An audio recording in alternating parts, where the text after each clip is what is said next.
Tywin Lannister was not a man prone to fits of fancy. He was ruled by logic, disciplined in the pursuit of knowledge, and relentless when it came to the preservation of his bloodline's legacy. In the days before Robert Baratheon was to travel for a great hunt in the Kingswood, Tywin had come to King's Landing, ostensibly to speak with the king about matters of the royal treasury. True to habit, Tywin had also intended to evaluate the Lannister presence in the capital, to ensure that the vantage points of power were well guarded. News traveled in hushed whispers throughout the Red Keep. The Lord of Casterly Rock was fierce in reputation and frigid in bearing. It was said that if Tywin Lannister found fault or treachery within his own brood, his retribution would be felt swiftly and without ceremony. During his stay at the Red Keep, Tywin's attendants reported to him every petty rumor and whisper they caught in the corridors. He had risen each day to examine the books, the finances, and the structure of the king's administration. At first, all seemed as it should be. Cersei, his daughter, was dressed in queenly finery and presided over court with aloof grace, while her children were the delight of the ladies and lords who sought royal favor. But late one evening, Tywin's steward, a man of unimpeachable loyalty, came to him pale-faced and trembling. He revealed that certain talk was spreading around. Joffrey, the heir to the Iron Throne, was rumored to be sired not by Robert Baratheon but by Cersei's own brother, Ser Jaime Lannister of the Kingsguard. Tywin had heard nonsense before. The common folk always spoke ill of royals, conjuring incestuous fantasies for shock or sport. Yet he was not one to dismiss a rumor outright when it grew from too many corners. He asked no one else for confirmation. He did not seek out Pycelle's counsel or Littlefinger's. Instead, Tywin confronted his steward, demanding the fullest detail of these rumors, how they began, and who first whispered of them in the shadows of the keep. The steward could share only half answers. Much of the speculation seemed to have spread from some stableboy's drunken remarks, or so the story went. But it was enough to lodge a barb in Tywin's mind. He was no fool. He had always found Joffrey's features peculiar. As far back as the boy's infancy, Tywin had occasionally noted to himself that Joffrey's golden hair was far more vibrant than Robert's. Robert's eyes were a stormy blue, but Joffrey's were a shade of green that reminded Tywin of his daughter, of the Lannisters. Of Jaime, it might still have been rumor and not truth. Yet Tywin was a man who understood that knowledge was power. He could not abide the possibility that his daughter had endangered the entire House Lannister by siring bastards with her own brother. He resolved, coolly and with lethal calm, to find the truth. So he took it upon himself to look upon Joffrey, Myrcella, and Tommen with a new gaze. The next day, at a small feast hosted by the king, Tywin made sure to seat himself near the royal children. He noted the angles of their faces. The tilt of Joffrey's chin was reminiscent of Jaime at that same age. Tommen's bright green eyes, the shape of Myrcella's nose. These details looked uncomfortably Lannister and not at all Baratheon. Robert's black hair and robust Baratheon features were nowhere to be found in any of the children. Even the bedrock of truth could be disguised by chance, but here there seemed none. The seeds of suspicion in Tywin's mind took root. He was known for his stoic composure, so none at the table could read in his face the wave of fury surging underneath. When Robert called for more wine and slapped Joffrey on the shoulder, praising him with half-drunken laughter, Tywin saw not the camaraderie of father and son, but a kingly fool unaware that he was praising the child of another man. Or, worse yet, praising the child of a sister's union with her brother. Tywin excused himself early, citing a headache. He locked himself in his chamber that night, turning the possibilities over and over in his mind. If the rumors were true, Cersei had risked House Lannister's entire stake in the monarchy. If discovered, not only would she be undone, but all of them might face ruin. The name Lannister would bear a taint that even gold could not wash away. All Tywin had built could come crashing down.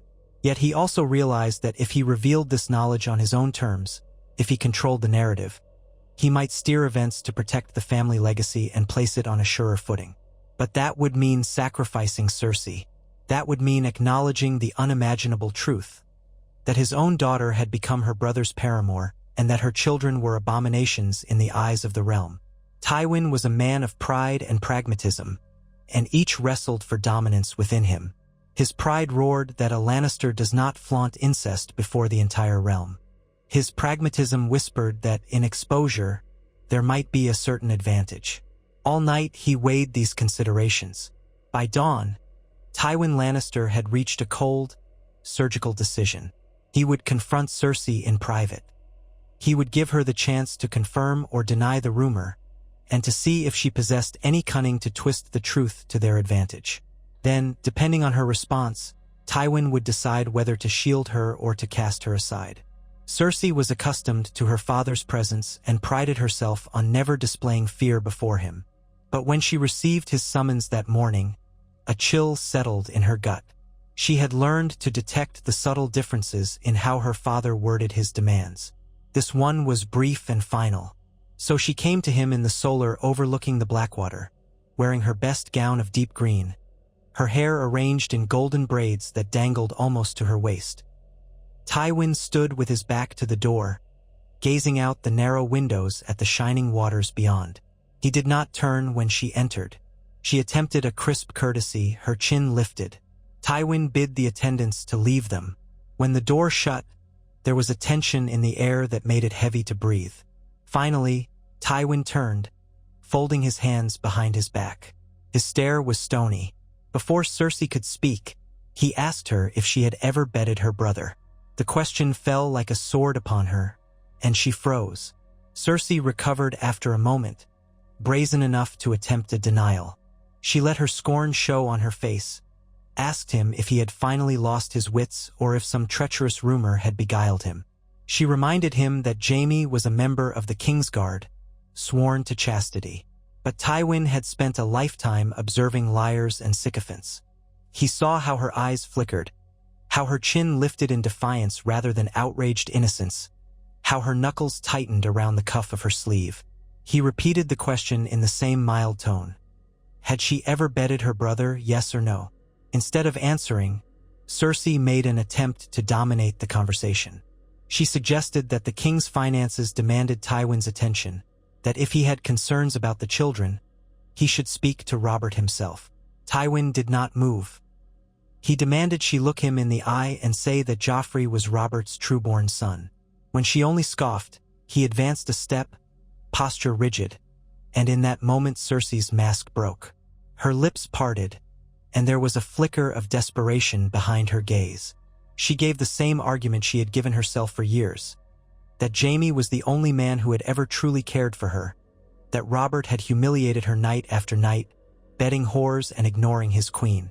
She said the realm would never accept the truth if the truth was that Robert fathered no living heirs, that everything was stable only because no one dared question the lineage of the royal children. Then she threatened Tywin with the possibility that revealing this knowledge would shatter the alliance with House Lannister, incite civil war, and leave them all in a place of ruin. She insisted that the best course was to keep the knowledge buried. Tywin listened in silence. He heard the confessions of how she had used moon tea at times to ensure none of Robert's seed took root. He heard the seething hatred she felt for the man, how she considered him a worthless drunk unfit to be father to a stable of dogs, let alone future kings. She did not even bother to claim any regret. Cersei pressed her father to realize that secrecy was the only sure way. When her furious words finally wound down, Tywin's voice was colder than winter wind. He told her that her pride had endangered their entire house, that her foolishness might have undone everything they had worked so hard to achieve. Had she come to him at the start, perhaps he might have crafted a deception so perfect that no one would ever suspect. Instead, this rumor was spreading like wildfire. She demanded to know where he heard it. Tywin answered only that it had come to him from men he trusted. Then he told her that they would proceed with caution, but that he would no longer place the fate of House Lannister in her hands. She tried to demand specifics, but Tywin ended the conversation. He told her to continue her queenly duties as if nothing was amiss, and to await his instructions. Cersei left, nearly trembling with fury. She wanted to run to Jaime, but she knew the risk was too great. Instead, She sought out Pycelle to see if the old man had wind of these rumors. Pycelle was dithering as usual, uncertain, trying to soothe her with bland reassurances. She left more frustrated than before, and that night, she turned all her attention to Joffrey, who complained about her sour mood. He was a boy who was easily bored, more curious about how he might kill a stag than about the hushed tension among adults. Cersei spent the evening telling herself that her father would do nothing rash, that Tywin's entire sense of family honor would protect her and her children. But she underestimated her father's willingness to cut out a rotten limb to save the trunk of the tree. Tywin spent the next day mapping out the power structure in King's Landing. If Joffrey were declared illegitimate, Robert would have no heir by Cersei. The next in line, by conventional reckoning, might be Stannis or Renly.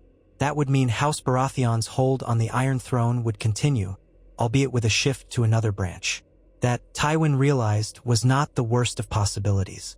Cersei's downfall might be guaranteed, but House Lannister could still navigate these waters. Without Cersei tying them to the throne, Tywin could negotiate anew, perhaps forging a fresh alliance that would benefit them more. Even the threat of this knowledge might be used as a lever against the king or Stannis or Renly. The swirl of possibilities was as vast as the ocean, and Tywin loved to bend circumstances to his advantage.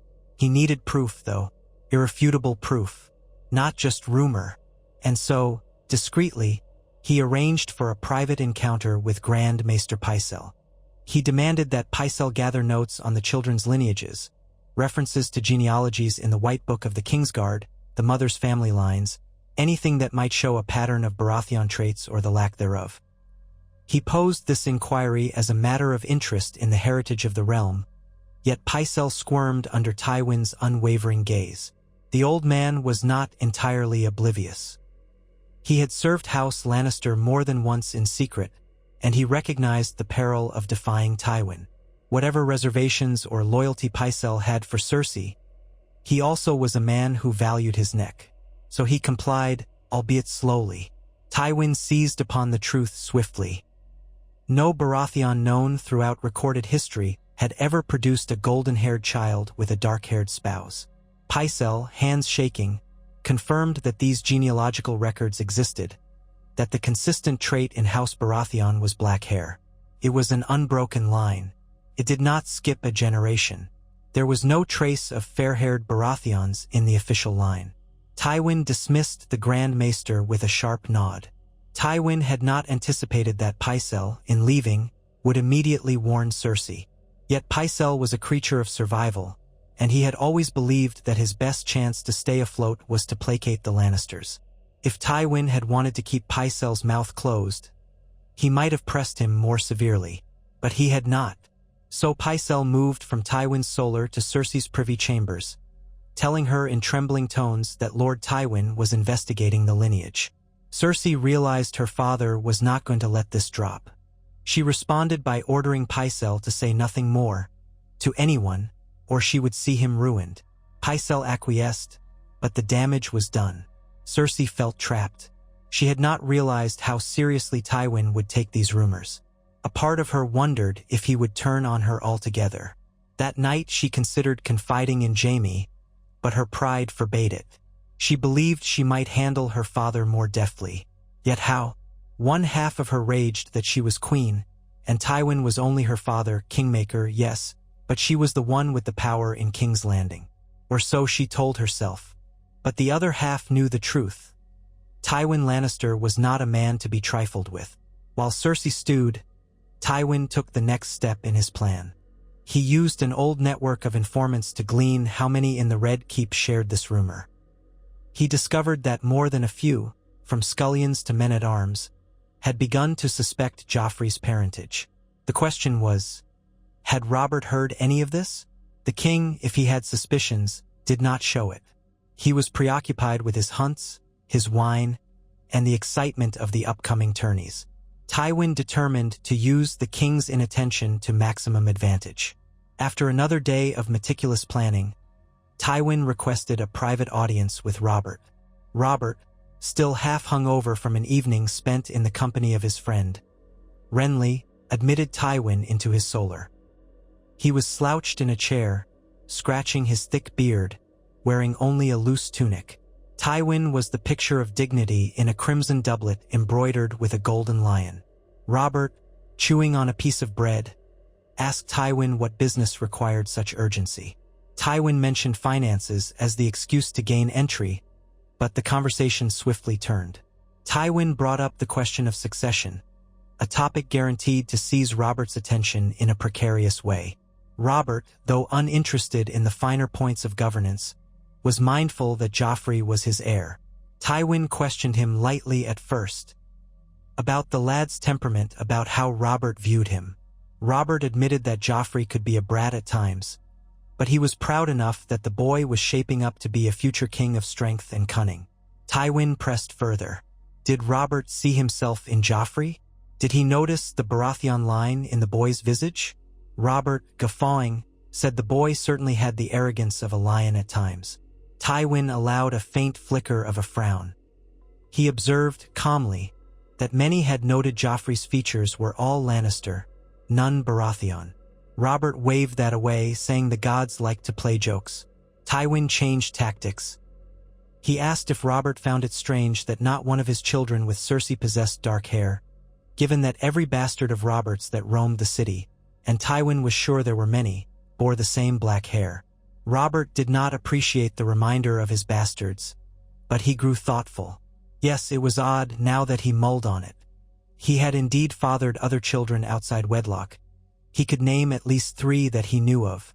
All had inherited his coloring, which was so typical of House Baratheon.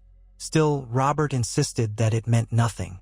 Tywin locked his gaze on the king and allowed a small bombshell to drop. He told Robert that there were rumors Joffrey, Myrcella, and Tommen were not his, that they were Jaime's. Robert's jaw slackened. He let out a roar of rage at Tywin for repeating such vile accusations. He demanded to know if Tywin had come to him to insult his manhood. Tywin remained calm as still water. He neither confirmed nor denied belief in the rumors.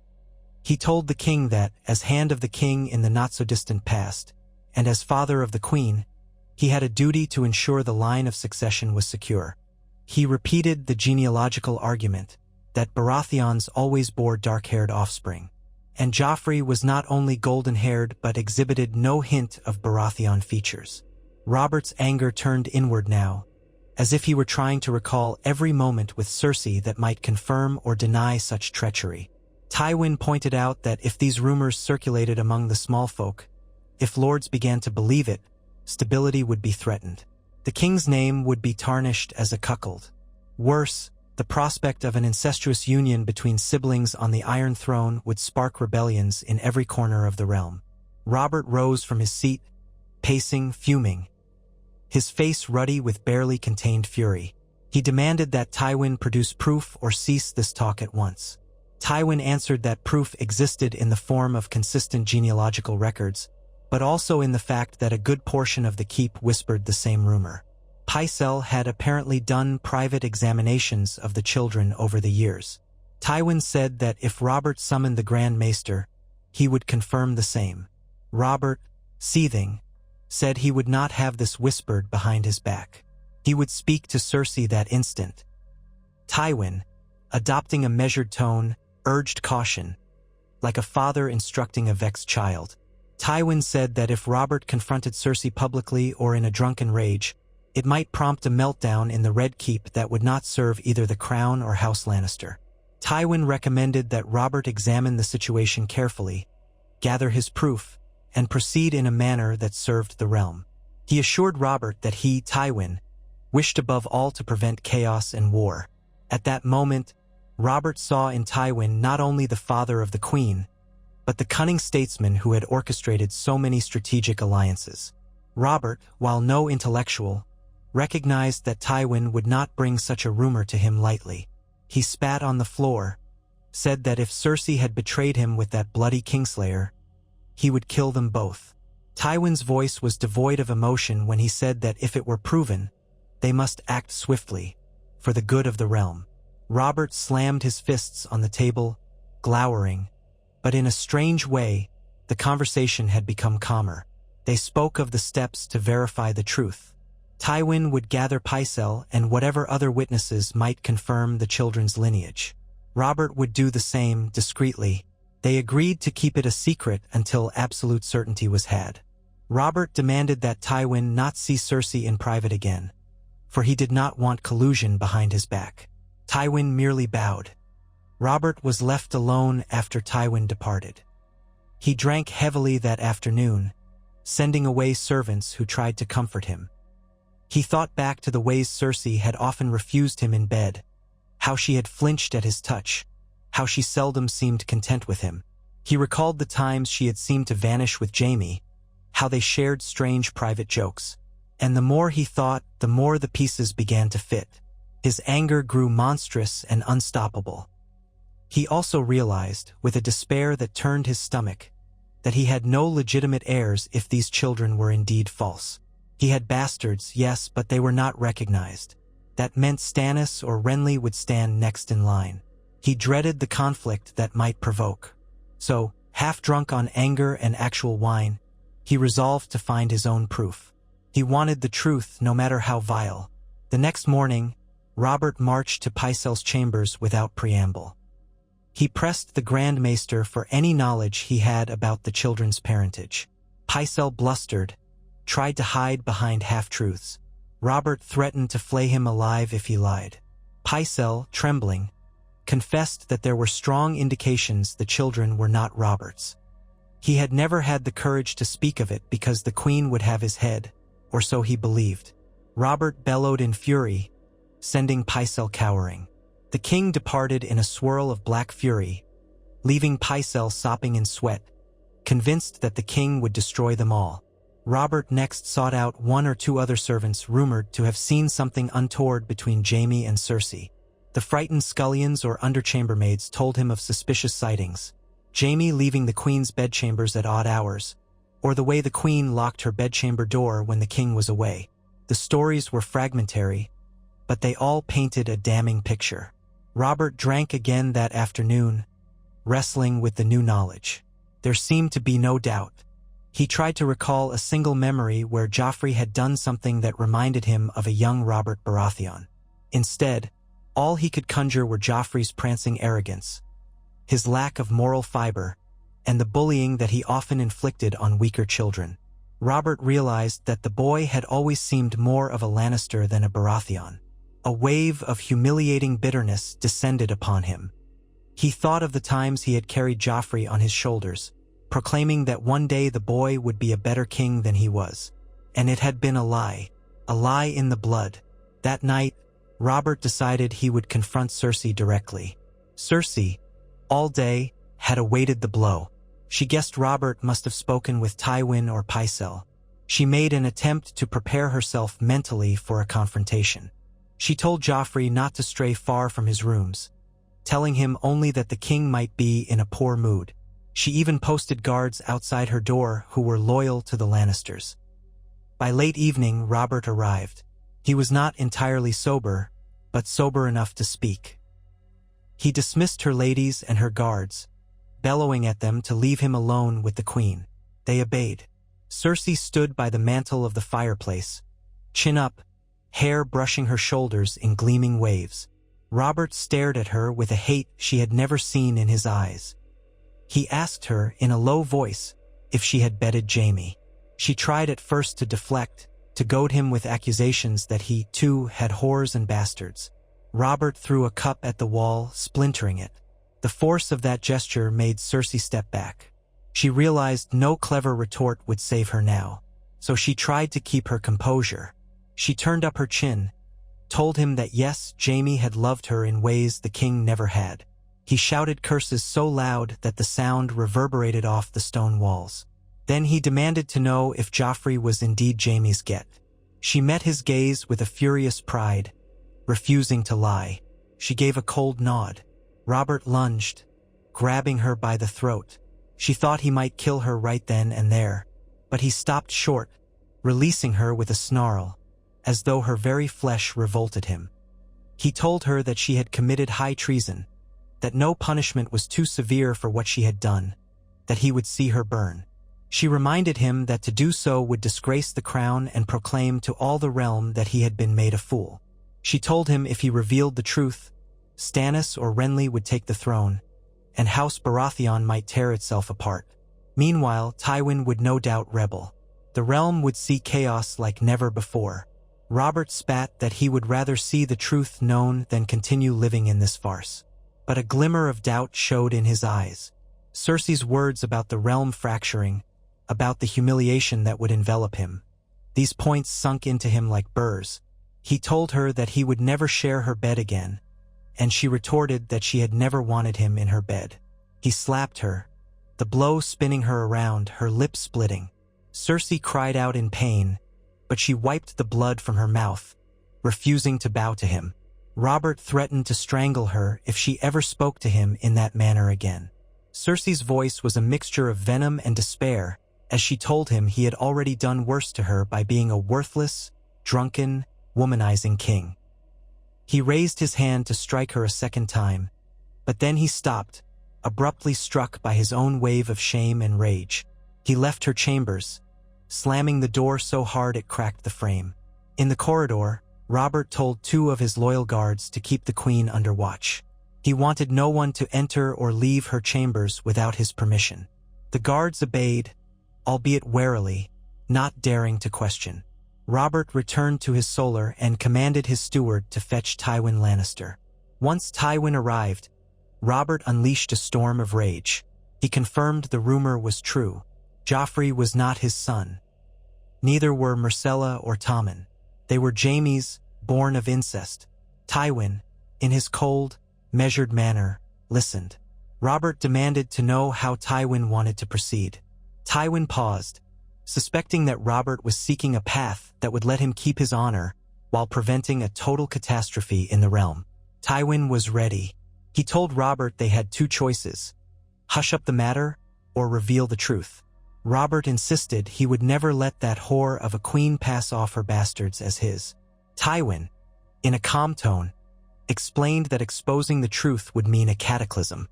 The realm would see the House of Lannister humiliated, the king undone, the Baratheon line thrown into question. The Iron Throne might pass to Stannis by right of succession, but that would not necessarily come without a fight, especially if Tywin decided to challenge it. Robert's wine-addled mind reeled at the notion of more warfare, but his pride refused to accept that Joffrey would remain as heir. So Tywin offered a compromise. He would see that Cersei was exposed and punished, removing her from her position as queen. The children would be likewise declared illegitimate, quietly if possible. Robert could name a new heir, be it Stannis or Renly or one of his bastards that might be legitimized. But for that, Robert would have to rely on Tywin's strategic brilliance to avoid letting the realm descend into chaos. In essence, Tywin would orchestrate the downfall of his own daughter and the bastard children. Robert demanded to know why Tywin would do such a thing. Was he not outraged that the Lannister line would be shamed? Tywin's eyes burned with cold fire. He said that Cersei had betrayed him as well as the king, endangering the House of Lannister by her foolish incest. He said a rotten branch must be pruned so the tree might survive. Robert grimly acknowledged Tywin's ruthlessness. But in that moment, the king needed a man capable of carrying out the most savage acts in the name of order. Who better than Tywin Lannister, who had destroyed the Rains and Tarbex, who had earned the realm's fear and respect for decades? They agreed that, for the time being, they would keep the matter secret from all but a few key players. Tywin would move swiftly to gather enough written and witness-based proof to ensure that once they announced the children's illegitimacy, no one could question it. Robert wanted Jaime as well, wanted him arrested or killed. Tywin, again calm, said that Jaime was a member of the Kingsguard, and killing him outright might lead to further unrest. But yes, he would see Jaime removed from that station or sent away to the Wall if Robert insisted. Robert demanded that Tywin do it. Tywin nodded. They concluded that once the revelations were made official, Robert would annul his marriage to Cersei on grounds of treason and incest. She would be exiled or possibly executed, depending on Robert's mood at the time. Tywin suggested that exile might be the more prudent course, but Robert was uncertain. Cersei was not just an adulteress, but an incestuous traitor. Many lords would call for her blood. Tywin said they would cross that bridge when they came to it. Soon after, Tywin left the king's solar. A cold satisfaction took hold in him. This was not the path he had wanted for his daughter, but she had made her bed with her own reckless passions. If House Lannister was to avoid total disaster, Tywin would see to it that he remained on the winning side. By controlling the exposure of the scandal, he might even persuade Robert to show leniency to the rest of the Lannisters. Of course, it would mean Jaime's downfall as well, but Tywin had come to resent Jaime's vow to the Kingsguard in the first place. Perhaps the house was better served if Jaime was removed, quietly, from the realm's stage. Tyrion remained, after all, though Tywin was loath to rely on the imp. Still, there was an odd sense of relief that Tywin might reorder things so that House Lannister was not tethered to the throne by this dark secret. Better an honest distance from power than this wretched scandal. Cersei, meanwhile, found herself virtually a prisoner in her own chambers. She railed and cursed, but the guards refused to let her pass unless the king himself gave permission. She sent word to Jaime via a serving girl. Jaime, alarmed, tried to visit her, only to be rebuffed by Robert's men. Jaime demanded an audience with the king, but Robert refused to see him. Jaime realized something dire was happening. He decided to approach Tywin, but Tywin would not see him either. A cold dread formed in Jaime's gut. He recalled the times Ned Stark had glanced at him with suspicion, the half-formed rumors about the children. He wondered if the truth had come out. In the dead of night, Cersei tried to bribe one of the guards to let her slip away, but he refused. She suspected that Tywin had arranged the guards' pay to be double or triple the normal rate, ensuring their loyalty. She realized with fury that she was effectively cut off from her siblings, from anyone who might intervene. She considered killing the guards or escaping via a secret passage, but she lacked the knowledge to pull that off alone. She prayed that Jaime would do something to save her.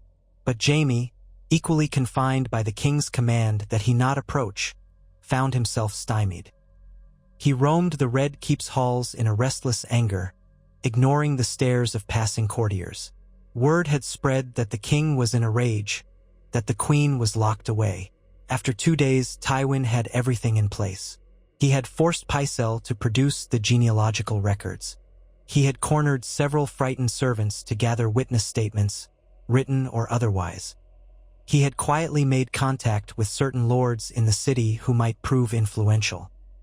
Littlefinger was one such, and though Tywin despised Baelish's brand of cunning, he recognized that Littlefinger could help control the city's financial and logistical apparatus in the midst of a crisis. In return, Tywin promised him certain future considerations, perhaps the seat of Lord Paramount of the Trident or some similar boon. Baelish smiled, ever the opportunist, and agreed. On the third morning, Robert summoned his council. Stannis was not in the city, which suited Robert fine. He did not want the more rigid Baratheon brother meddling in these matters yet. The council present included Renly, Varys, Pycelle, and Baelish. Tywin was there too, of course. Robert, pacing and scowling, barked that a matter of highest treason had come to light, and that he had absolute proof. He said that Queen Cersei had betrayed him, bearing children by her own brother.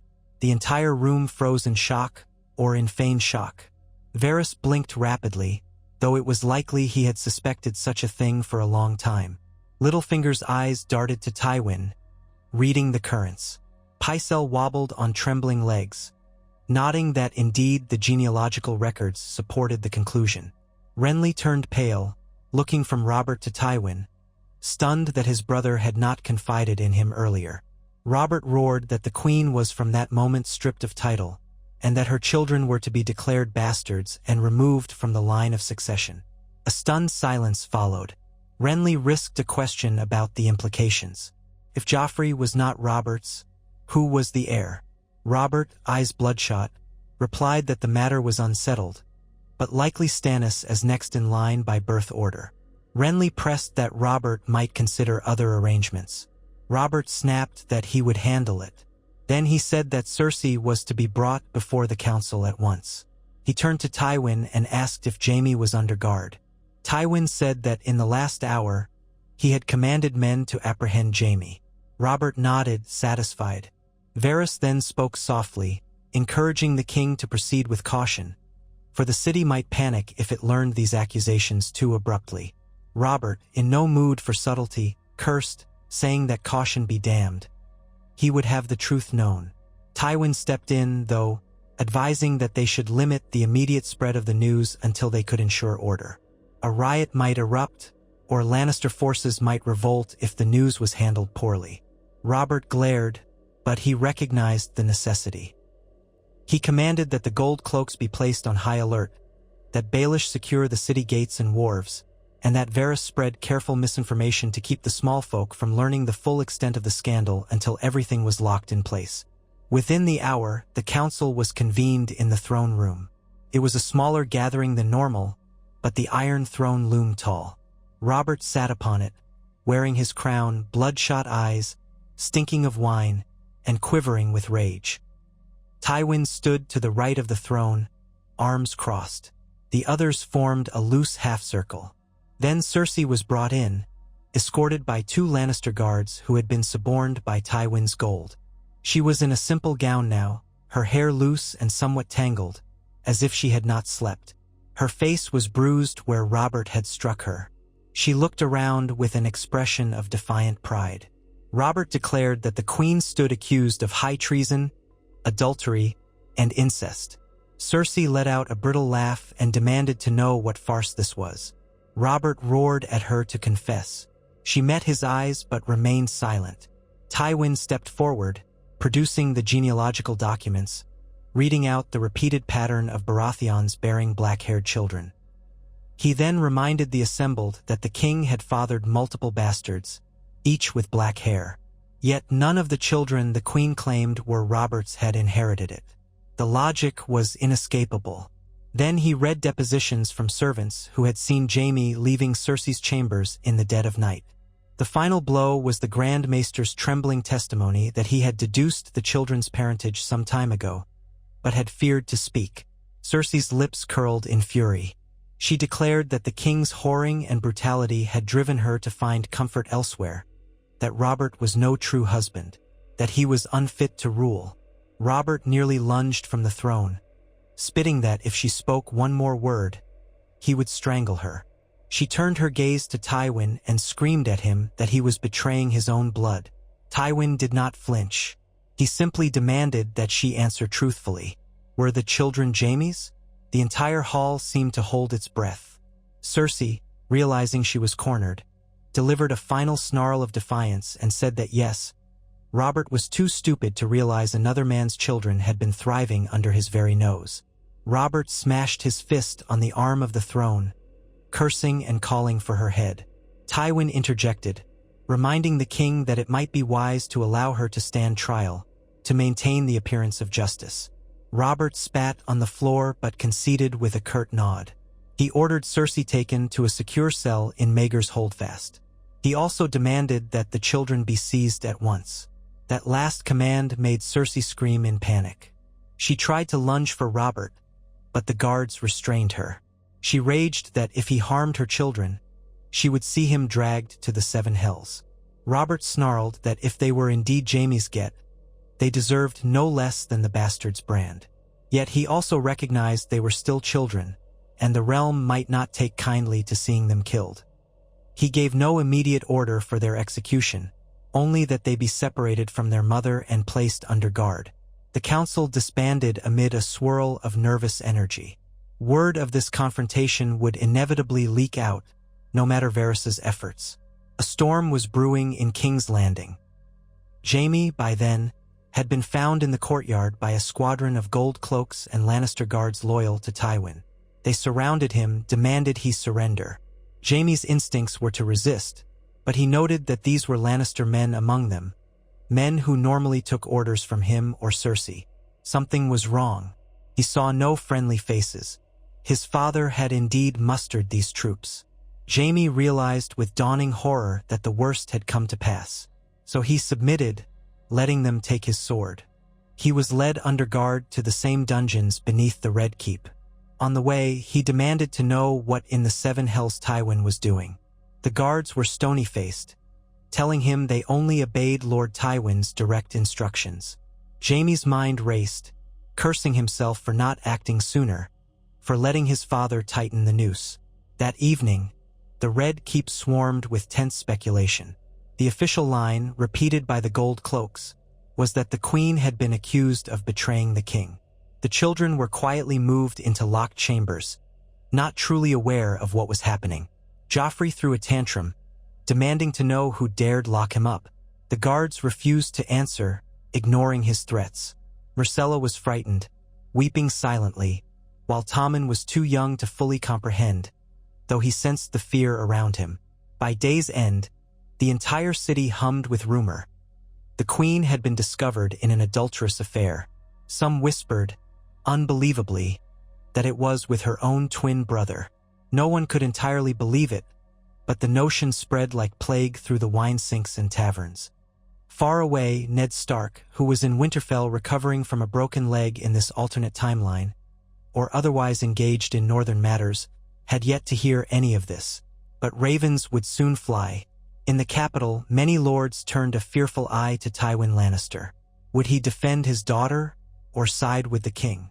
The matter was soon answered when Tywin publicly declared his loyalty to King Robert, swearing that House Lannister would not let treason go unpunished, whosoever the culprit.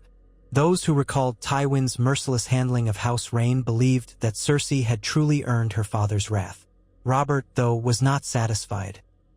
He drank heavily that night, pacing in his bedchamber, ignoring whores he had summoned for comfort. He found no comfort anywhere. His queen had betrayed him with her own brother, making him a laughingstock. He conjured images of all the lords who might be sneering behind his back. The rage he felt was only stoked by the knowledge that the heir to the throne was a bastard. His entire reign suddenly felt like a sham. He considered naming Stannis as heir, but the idea of that humorless brother on the throne rankled him. He considered naming Renly. The younger brother was more charming, more pliable. But the line of succession would favor Stannis, and Robert feared that overshadowing Stannis might provoke a civil war. He sank deeper into gloom, wishing none of this had ever come to light. The following morning, Tywin proposed a plan to Robert. It was brutal but cunning. They would hold a formal trial for Cersei, with a handful of High Lords present as judges. Tywin himself would see to the evidence. Jaime would likewise be tried. The outcome was preordained, of course. They would be found guilty of treason and adultery. Then Robert could show mercy by sentencing them to exile, perhaps sending them to the free cities in disgrace. That mercy would paint Robert as a magnanimous king, while still removing the threat. The children would be declared bastards, stripped of any claim, and forcibly cloistered in a distant keep, perhaps even squired to lords who would keep them out of sight. Tywin believed that in time, the scandal would fade, and Robert could choose a new bride, father a true heir. Meanwhile, House Lannister would salvage some measure of face, disclaiming Cersei and Jaime as aberrations. The rest of the Lannisters would remain in good standing. Robert grumbled that he would rather feed them all to the fishes, but he was not entirely blind to the advantage of Tywin's approach. Exile or permanent imprisonment was likely more stable than public executions. Killing the queen or the children might spark uprisings. Besides, Robert was not entirely heartless when it came to children. They might be the product of incest, but Tommen and Myrcella were innocents. Joffrey was no innocent, but even so, the realm might balk at the image of a teenage boy's head on a spike. So after much cursing, Robert agreed to Tywin's plan. The trial would proceed in a fortnight. During that fortnight, Cersei stewed in her cell. She grew sick with anxiety. Tywin refused to visit her, which stung her pride as much as her fear. She tried to rally any Lannister guards who might still be loyal to her personally, but Tywin had replaced or reassigned them. Jaime, in another cell, demanded to speak to Tywin, but was similarly rebuffed. Occasionally, Tywin would send a trusted guard to question Jaime about the incest. Jaime refused to speak, simply glaring. He was furious at his father for orchestrating such a betrayal, though he felt an odd twinge of guilt that his relationship with Cersei had indeed endangered everything. As the trial approached, Robert sent out ravens to key lords, informing them that the Queen had committed high treason. Ned Stark received the news in Winterfell and was stunned. He had long suspected something was amiss with the royal children, but never expected to see Tywin betray his own daughter. He responded by stating that if the king requested his presence, he would come south, though he did not relish the journey. Robert, half hoping that Ned might appear to give moral support, indeed summoned him. But the distance was great and the trial date loomed. Other lords near the capital gathered: Mace Tyrell, some of the Crownlands lords, and a contingent from the Westerlands loyal to Tywin. The Eyrie under Lysa Arryn remained aloof, though a few Vale lords arrived out of curiosity.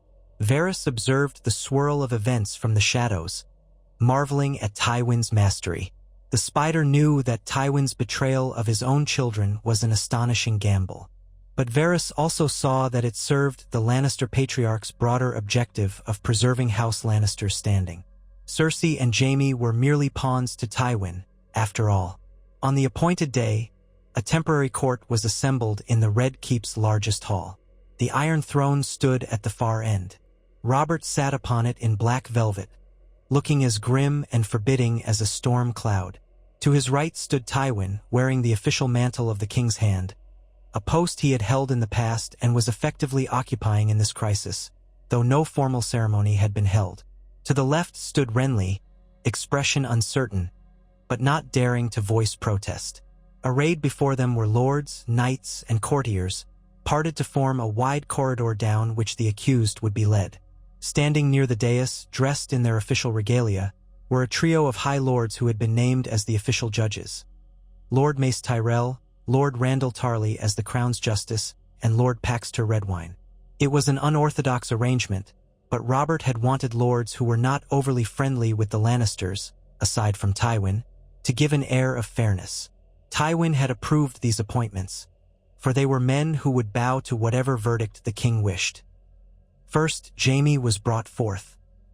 He was dressed in simple black, hands manacled, still bearing himself with a certain proud stance. He cast a withering glare at Tywin and Robert.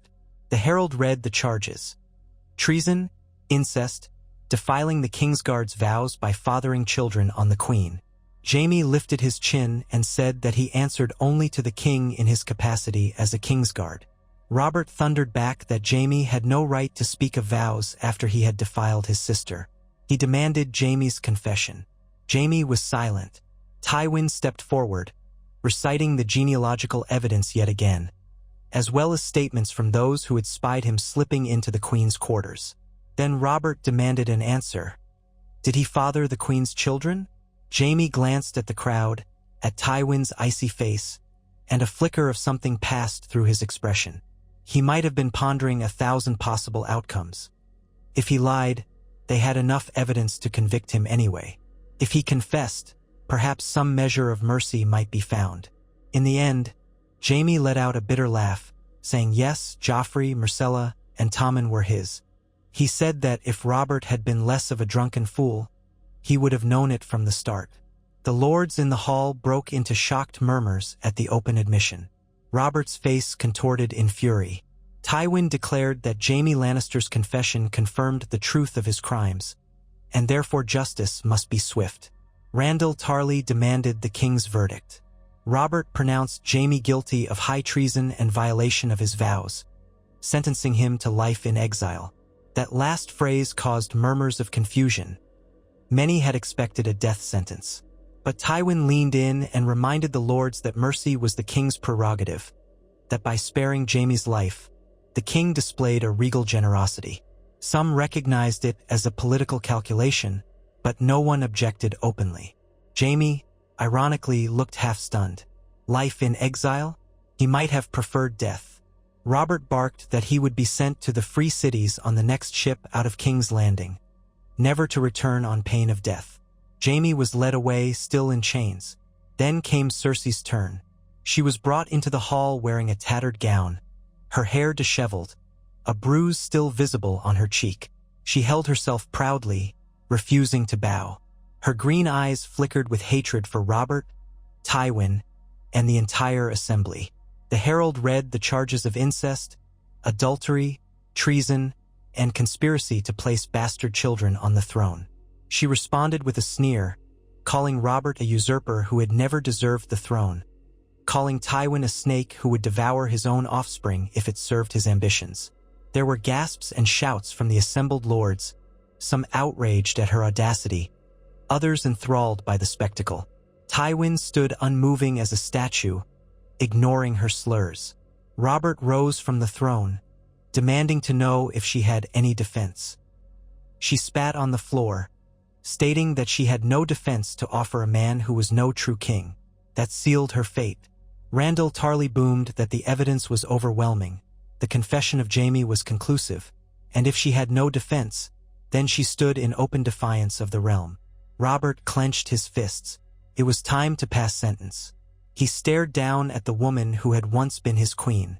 He recalled how he had hated her for years, how their marriage had been joyless, how she had mocked him. A flush of cruelty washed over him. He said that he would have her executed. That statement unleashed a swirl of shock. Mace Tyrell hesitated, glancing at Tywin. Tywin exhaled and stepped forward, speaking in a firm but respectful tone, stating that while her crimes were immense, it might serve the realm better if she faced a more measured punishment. Exile or lifelong imprisonment in the Silent Sisters.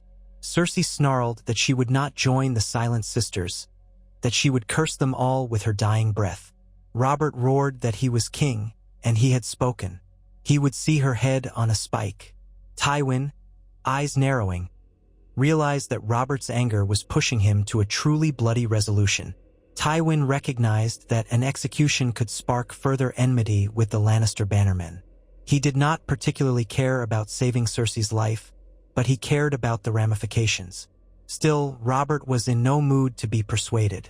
Tywin attempted one final argument, that the realm might see her death as savage, might provoke certain Western lords to rebellion.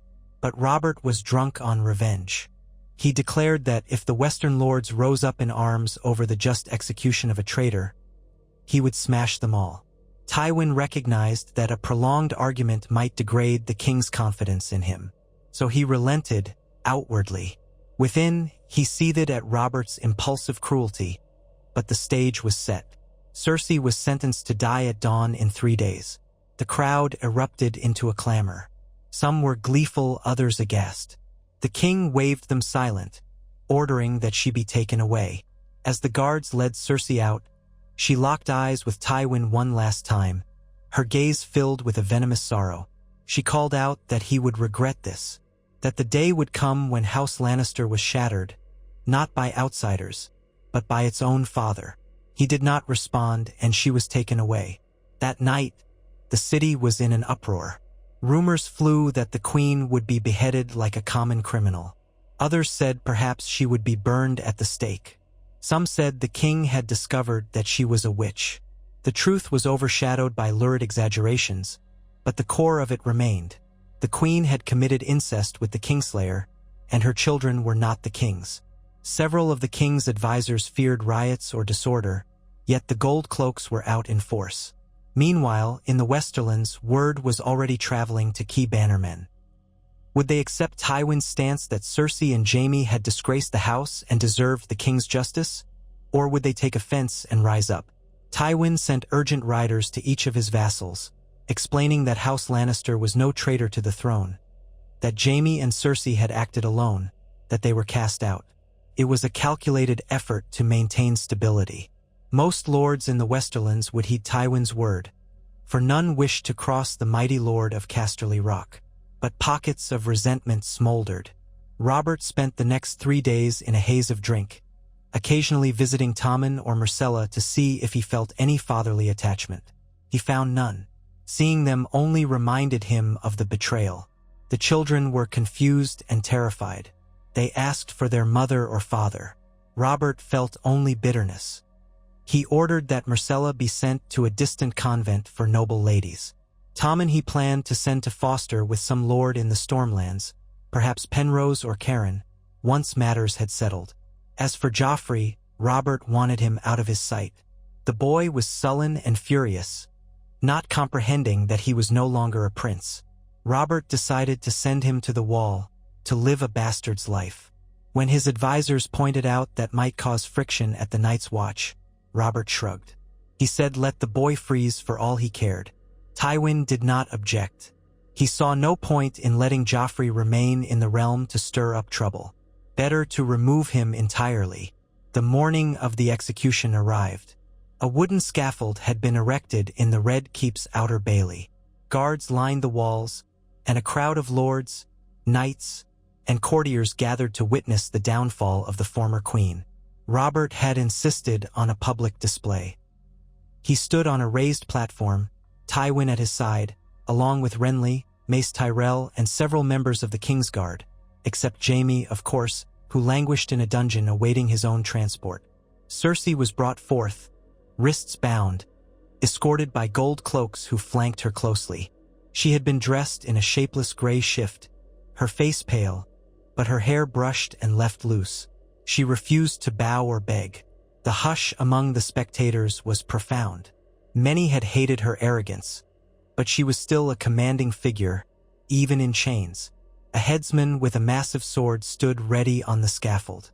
Robert addressed the crowd in a booming voice, recounting her crimes of adultery, incest, treason. He declared that for her transgressions against the crown and the gods, she would die. Then he turned to her and asked if she had any final words.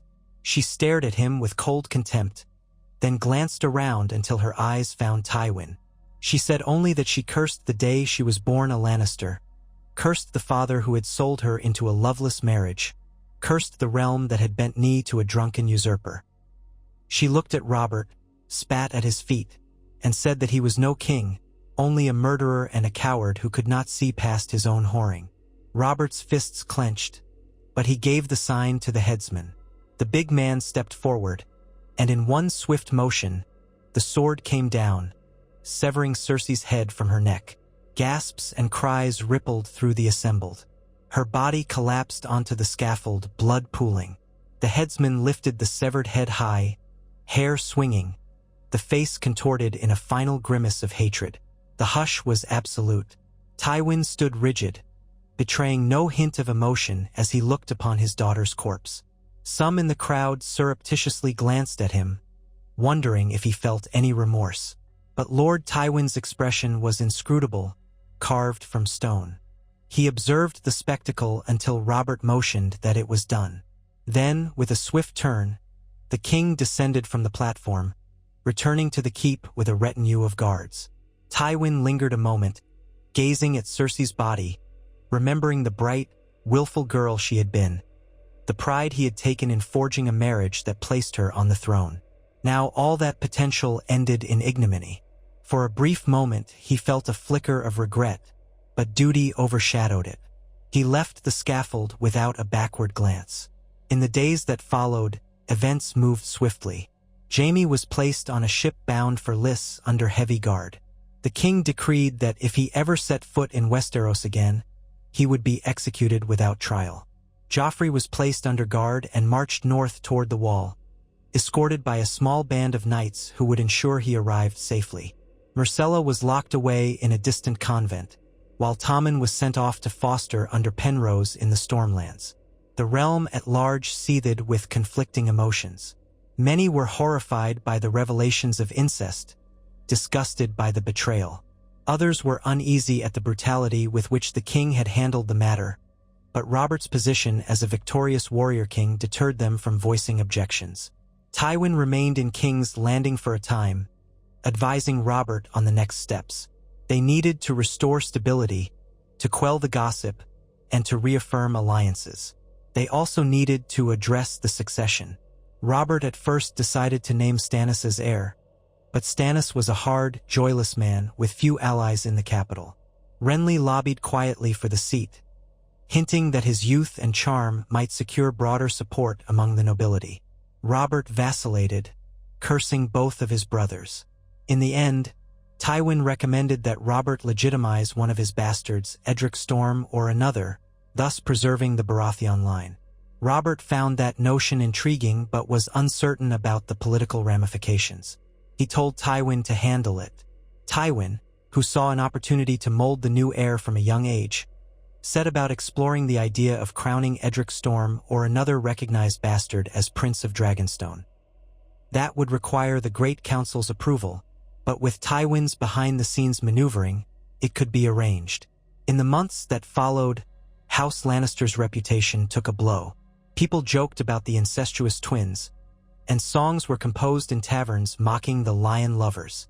Yet Tywin's wealth and power were immense, and he skillfully distanced himself from the scandal. The lords of the Westerlands grudgingly accepted Tywin's decree that Cersei and Jaime were aberrations who had acted without the house's knowledge or sanction. Tyrion, hearing the news from a whorehouse in Lannisport, was stunned that his siblings had been toppled so thoroughly. He traveled to Casterly Rock, uncertain of his father's intentions for him. Tywin, upon receiving Tyrion, was as cold as ever, but he recognized a certain cunning in Tyrion that might prove useful. With Jaime gone and Cersei dead, Tyrion was now the sole adult child left to Tywin. Their relationship was fraught, but Tywin believed Tyrion might be a valuable tool in managing the new alliances and ensuring House Lannister retained influence at court. Elsewhere in the realm, the Tyrells raised eyebrows at the spectacle. Mace Tyrell saw an opening to potentially marry his daughter Margaery to the king, if Robert ever sought a new wife.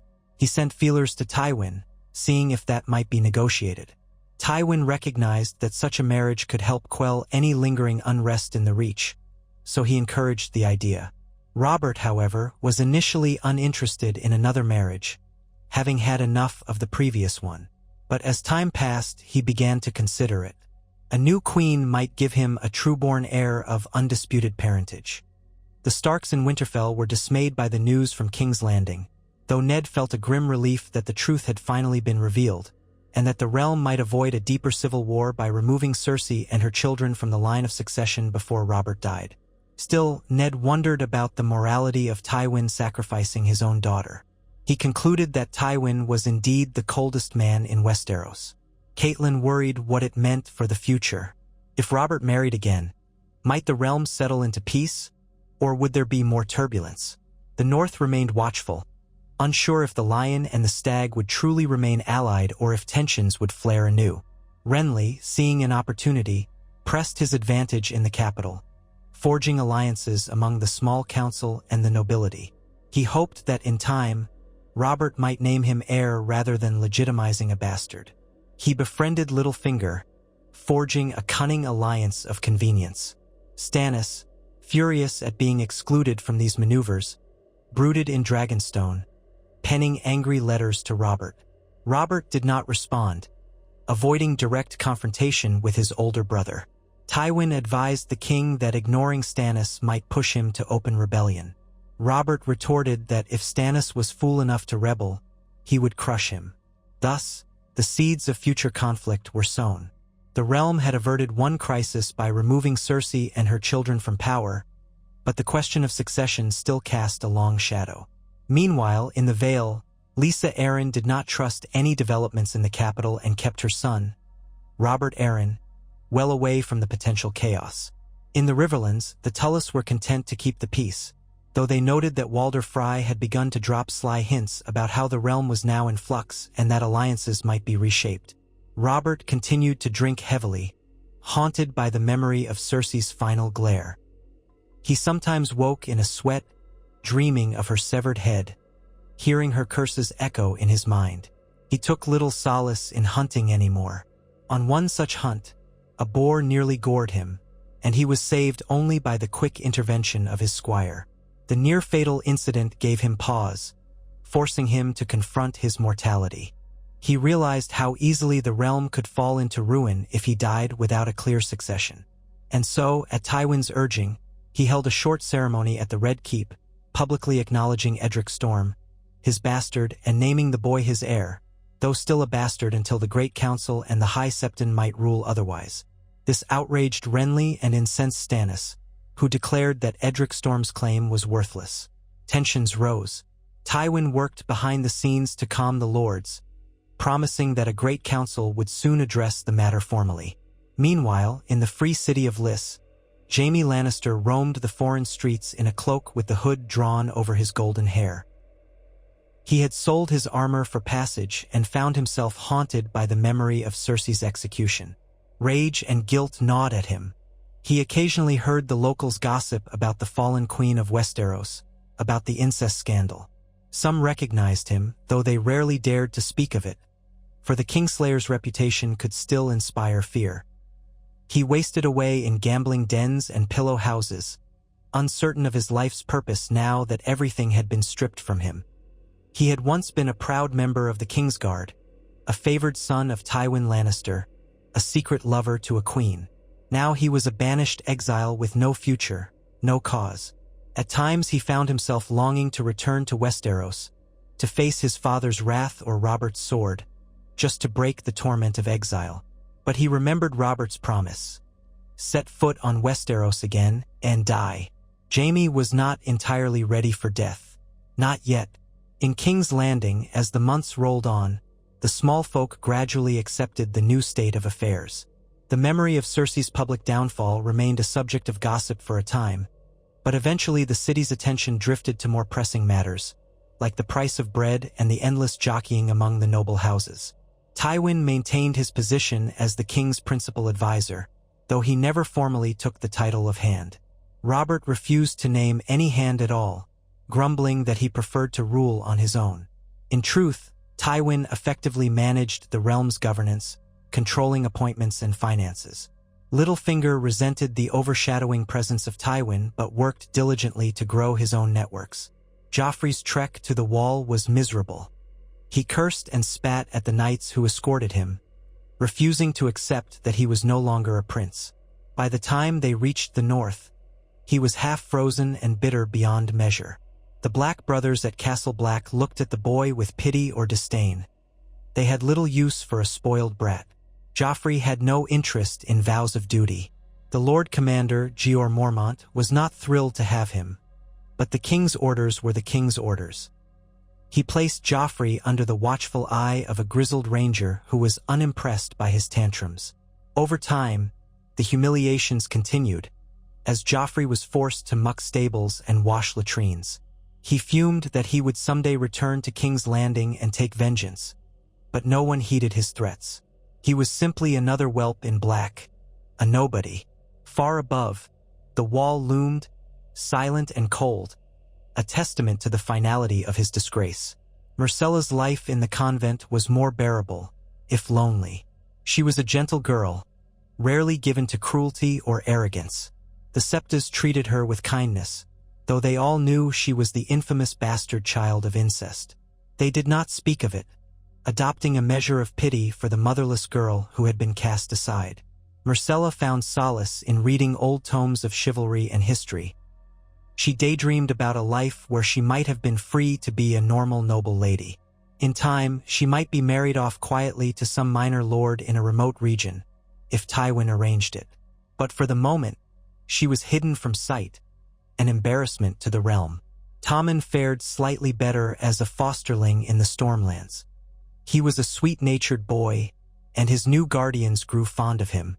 They kept him somewhat isolated, though, to avoid the stigma of his parentage. Tommen, still young, sometimes cried for his mother and siblings, not fully comprehending that his old life as a prince was gone forever. The knights around him offered small comforts. Over time, Tommen adapted, learning to ride and fight. The men found him bright enough, though overshadowed by the scandal that had placed him there. Back in the capital, Robert's long nights of drinking took a toll on his health. Despite Tywin's best attempts to keep the king functional, Robert's heart had been scarred by betrayal and by the knowledge of his own folly. He drank more, indulged more, seemed less interested in the actual duties of ruling. Tywin covered for him, issuing commands in the king's name. That tenuous arrangement might have endured for some time, but the realm was not free of threats. In the east, whispers of dragons and a Targaryen princess began to circulate. In the south, the Dornishmen saw an opening to settle old scores. In the narrow corridors of the Red Keep, men like Varys and Littlefinger concocted secret intrigues to shape the realm as they saw fit. So the stage was set for further unrest. Yet, in that single stroke, Tywin Lannister's early discovery of Joffrey's parentage, history's course had shifted dramatically. The War of the Five Kings that might have erupted after Robert's death in another timeline did not occur in the same way. Instead, a different chaos simmered. Robert clung to the throne, battered by guilt and regrets, while Tywin quietly consolidated power behind him. House Lannister, though wounded by scandal, remained formidable, yet lacked its former place at the side of the throne. The question of succession remained an open wound that might fester into war at any moment. Tensions with Stannis grew daily. Renly plotted, forging alliances with the Tyrells. The North watched warily. The Tullys, the Arryns, and even the Greyjoys eyed the horizon with uncertain ambition.